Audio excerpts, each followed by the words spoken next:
and I'm going to implore you as a member of parliament, as a parliamentarian, as a human being, to push your cabinet to do the right thing.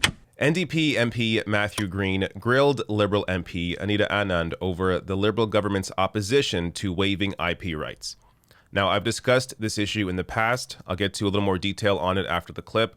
But just to set this up, right now, Trudeau's Liberal government is siding with Big Pharma over essentially humanity, in that they are protecting the IP rights on these vaccines as opposed to temporarily waiving them so that vaccines can be mass-produced and made affordable for poorer countries. So you're going to see here Matthew Green mention waiving TRIPS, which stands for Trade-Related Aspects of Intellectual Property Rights. This is within the World Trade Organization, which is the IP protection that Big Pharma currently enjoys. Check this out.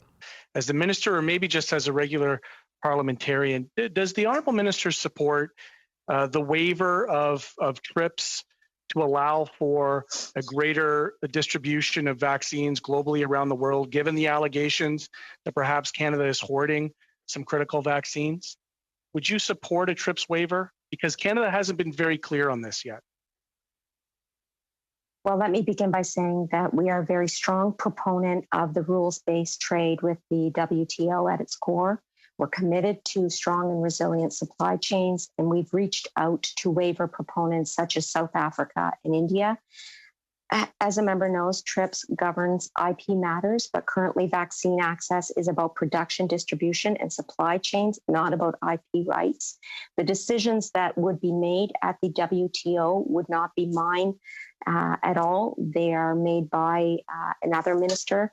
And therefore, I want to go back to my point that I'm in charge of vaccine procurement. Well, I'm going to do whatever put this to you, through you, Mr. Chair, to get vaccines. I'm going to pitch this for the international world. You're going to sit at cabinet, through you, Mr. Chair. You're going to have these critical discussions, and I'm going to implore you as a member of parliament, as a parliamentarian, as a human being, to push your cabinet to do the right thing, to waive TRIPS, to allow the intellectual property of vaccine technologies to be distributed throughout the world. We're in our third wave without any end in sight. And we are simultaneously taking from a supply chain which would help the global south through COVAX, while hoarding, tens of millions of vaccines and standing in the way of the TRIPS. Now, I'm going to get to Anita Anand's defense here, which, just to preview, is just parroting Big Pharma talking points. But before I get to that, good job here by NDP MP Matthew Green for calling this out. I think this is arguably the most important issue right now. The ability for us to mass vaccinate the entire world is incredibly important. And the way we do that is through waiving these IP rights so that they can be mass produced for a fraction of the cost. Now, as I've discussed in a previous video that I'll link to above and below, you have now experts warning that the failure to rapidly vaccinate the world creates dangerous opening for COVID-19 mutations, meaning that if we are not focusing our vaccination efforts worldwide and we are not producing enough vaccine in a short of time as possible, then within 9 to 12 months, experts warn, there will be mutations of COVID-19 that will be so powerful that they will likely render the current vaccinations useless. So the only way to prevent this is to mass vaccinate the entire world, which, again, you need to waive the IP rights to do. Now, Anita Anand there, her defense claims, she says here, quote, "We are a very strong proponent of the rules-based trade with the WTO at its core."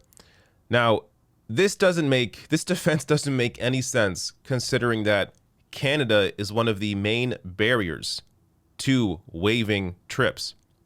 Despite garnering support from more than 100 countries, the waiver push has run up against opposition from powerful nations such as the US, the UK, and Canada, which have thwarted the will of a supermajority of WTO member nations in order to ensure that pharmaceutical corporations retain monopoly control over coronavirus vaccine technology. So because the US, the UK, and Canada have more power within the World Trade Organization than more than 100 other countries, you have a situation here where 3 powerful countries are stopping the ability for the IP rights to be waived on the vaccine. So for Anita Anand to claim that they are a strong proponent of the rules-based trade, they're the ones that right now are opposing a majority of countries. So you can't put this on the WTO. Now, she will claim here again as well that, she isn't the one that is making the decision for Canada, which I guess is fair, but it's her job as somebody within the Liberal government to use her power, her platform, to push back against the current position of the Trudeau government. Now, just to show you her answer here is just parroting Big Pharma talking points. She goes on to say that it's not about IP rights, it's about manufacturing. Now, ask yourself, why would the manufacturing processes be ready for mass producing these vaccinations or these vaccines if the IP rights aren't waived? The IP rights have to be waived first for it to make sense to create the manufacturing necessary to produce the vaccine. You're not going to create all these manufacturing plants to manufacture these vaccines when they don't have the legal ability or the ability at all, because they don't have the actual, recipe, for lack of a better term, for these vaccines. They're not going to create the manufacturing necessary for that unless the IP rights are waived. But this is a talking point that is being used. If you see articles that are saying, like this one does, no, IP rights are not the barrier, look into who actually writes these pieces. So this is from Lexology. This is like a lawyer website. So this is written by, as I'll get to in a minute here, a lawyer, a patent lawyer, who works with Big Pharma to defend their patents. Now, part of his argument here is very similar to what Anita Anand was saying. But despite all the panic over biopharma patents, the real roadblocks affecting vaccine distribution lie elsewhere, as the recent furor over the supply of jabs to EU member states shows the extraordinary difficulty of manufacturing cutting-edge vaccines and threats to international supply chains are far more pressing problems. Again, focusing on the difficulty of manufacturing. Why would they have the manufacturing process ready without waiving the IP rights? But again, you look into who this person is. This is Adam Houldsworth.